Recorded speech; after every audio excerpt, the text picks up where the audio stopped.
चल आय हमारे ओए पेट ए माई से तर तो पपेटावा ए भैया हमरा बहुत डर लगता जाए में का कोई कही कैसे हो गइल यार कही के बहेंगावा बेलज ओ घरी ना ल जइलू आय कि शादी ना बियाह आ जाके यार संग का कहीं कौन बात कही बहिन लागी हमरा ना पता रहे नतिया के बेटा बदल जाई पहले ही तो ना बताओ कि तोरा आगे हम कितना हाथ जोड़त रही कि देख बहिन माई तो मर गई तोके पैदे क के इज्जत आबरो बचौले रही पढ़े लिखे में कौनो कमी मत करिया तू तो का कही पटना पढ़त भाई लबरी चुप रह देख मौसी का में लिया के चलत नहीं जब लड़का हो जाई मौसी पूछी तो का जवाब देवे के तो अपना गांव में रहल जरूरी बा हम काम धाम पर जाइब कि तोके देखब आ लड़का हो तो मैं गांव जान जाओ मैंने भाई हमार डला तो मौसा किसिया हमारे यार भेभाना मत चुआव जइया भेभाना चुआवे के रहता हिया तो मार चियार या लइकन से बतियावत रहलू भैया भैया अगर माई ना कहले रहित न कि बचवा माई बाप तू ही बाड़ तो तहार तक वही दिन ध के अब बलि चढ़ा देल रहती दे देल रहती काली माई के बलि मुड़िए काट हां हां क्यों बाहो हाल चल ई दया आदमी के का लगी मुसा आ खुश रह बबुआ से लगे ई के चीना तो नहीं है बहिनी आई हमार तंजू मिनट रुकिया बाद में फोन तब का कुछ सर समाचार वही में रही रे ठीक है बा ई बच्चा तबीयत खराब बा काहे का तनी बच्चे का भइल बा तबीयत खराब हां काहे ऐसे तनी घाम मार देले बा अच्छा घाम मार देल बा ना आ दो तीन बे तनी चक्कर आ गेल है एक बेर गिर गेल हिया अच्छा ई बेटा बचवा बचो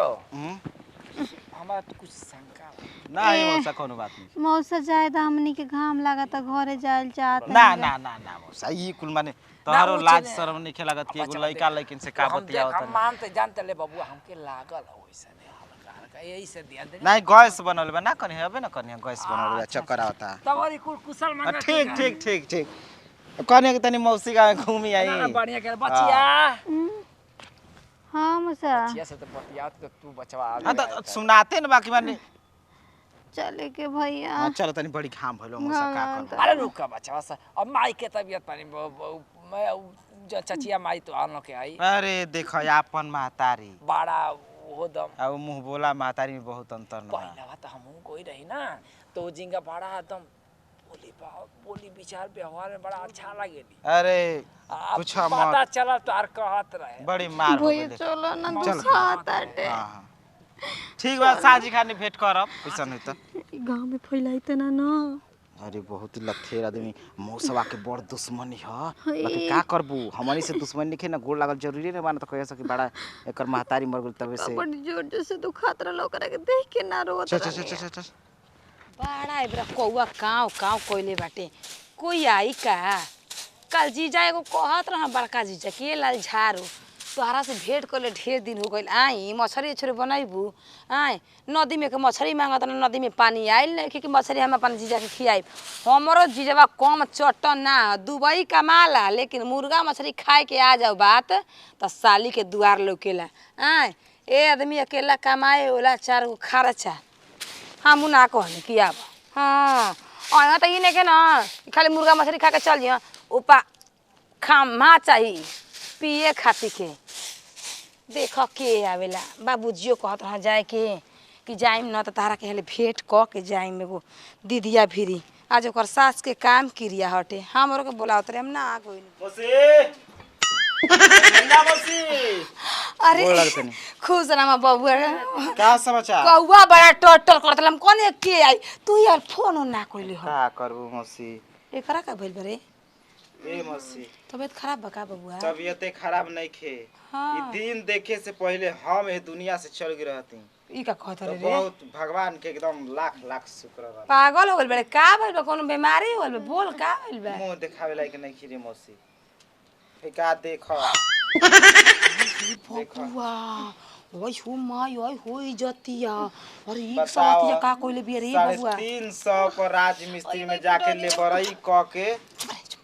हाँ अहे लबरी के भलखनी के पटना पढ़ावत रहनी आ प्यार मोहब्बत के जाल में फंसा के कोनो परगनेंट क के छोड़ के भागलू बियाह क लेला सी झंखतड़ी।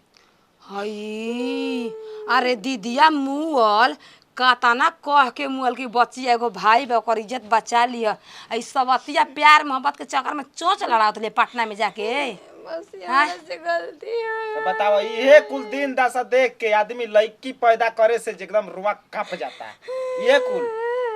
की जता बरो ना बची। बहुत गलत कहले बड़ी बधानमा। ठीक बा बहुत गलत। देख मौसी ढेर दिन टाइम नहीं खे अल्ले हम जब हो जाई लइका त हमके बोलही हम बियाह वही का कहत रहे हम कहाँ एकरा के लेके जाए डॉक्टर में केहू जान त हमार पत्ता भोज भात ना खाई। तू कह दे के हमर पतो ही नो लड़की के पतो बनाई रे का करबू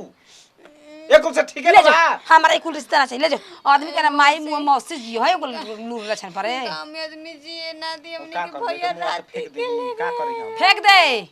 असम को फेंक दे जाला बाप भाई के इज्जत ना देखी। लइका होता ना होई तो उठा के लड़ोड़ के फेंक दे होने अक्सा बक्सा में कक लइकवा के ओए मौसी बेटा देख आज कल होखे न प्रेम मौसी देखो देखो ओ शी बाबू हॉस्पिटल तो जाए नहीं नहीं आज हॉस्पिटल ले आज के जाई कोनो मेहरारू बारिश अरे बाबू मेहरारू कुल छै तरी ऐसा ये घर के जगह न घर कर ली सो खा मौसी हमरा के लेके चल हॉस्पिटल मेरे मौसी मौसी हॉस्पिटल घरम से ओ मैया